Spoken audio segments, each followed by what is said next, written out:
Hey, I'm CardlinAudio. Did you know that I sell enamel pins over on Etsy? Now you do. Check out the link to my store below. Thanks. Enjoy the audio. Good afternoon, mistress. How are you feeling? I was told that you've been having headaches, so I brought you some peppermint tea to soothe the pain. My mother used to brew it all the time when we were growing up. It seemed to cure almost any ailment, almost like a magic potion. My brewing skills may not be as good as hers were, but I think they should still do the trick. Here, allow me to pour you some. There you are. Hopefully that helps for now, but if you're still having trouble over the next few days, I'll send for the doctor. In the meantime, however, it is important that you take time to rest and relax.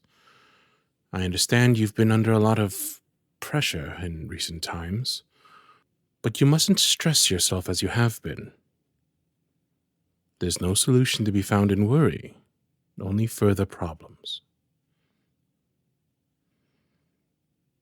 Your curtains. Oh, of course. The light must be harsh on your eyes.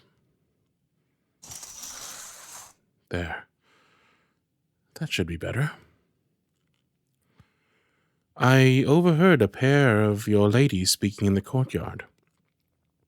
They say that you plan to meet with Edmond Huxley, the jeweler, in the following days to discuss the future of the business.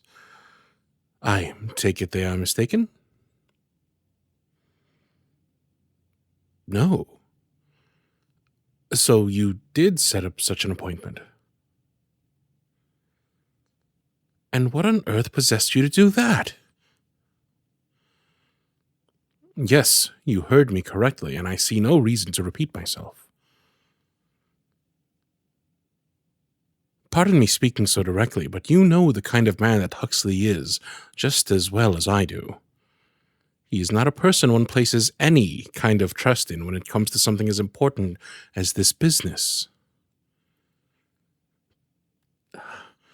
Need I remind you of this man's character? He is the epitome of rapacity, greed personified. He revels in shameless overindulgence and lusts for all that life has to offer, with wealth being at the very top of his index. Despite the income of his own jewelry business being far more than enough to live comfortably, he is gluttonous for more with little regard for how he gets it. I know you are aware that many of his business practices are unsavory, to say the least. I know you don't enjoy acknowledging it, mistress, but you are in a vulnerable position. The death of your parents rests their souls, and the transfer of your family's business into your hands has caused the vultures to circle. If you do not take extreme care, you could lose everything. And not just you, but everyone your family employs. The nobility is watching, waiting for you to fail so they can swoop in and take everything from you, while celebrating their triumph over the little DeLacy girl who was unable to cope with running a business alone. Huxley is just one of them. This is the same man that takes girls straight from the orphanage to work in that brothel of his, many of them barely a day over 18. If he cannot spare even them the last of their innocence, what kind of mercy do you expect he will show you? The little tyrant who bit off far more than she could chew. Given the chance, the man will rob you blind and deaf and dumb while he's at it. I don't wish to see you become the next in his line of victims.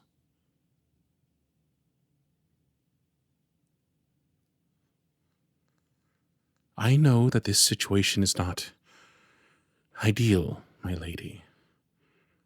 Things have not been falling into place the way anyone would hope, and the business is suffering as a result, but there must be other options, other avenues that have yet to be explored. Associating with men of dubious character such as Huxley is unlikely to do anything to improve your current circumstances, but I'm sure you know that. Perhaps with more planning and time we can... Yes, but Yes, of course. I forget myself. I do know better than to meddle in your affairs. I have no doubt that you are well equipped to handle such matters of business in any manner you see appropriate. I'll see to it that the arrangements are made for the meeting to go forward. I suppose I should leave you to your rest. My handkerchief. Oh, I must have forgotten it. Thank you.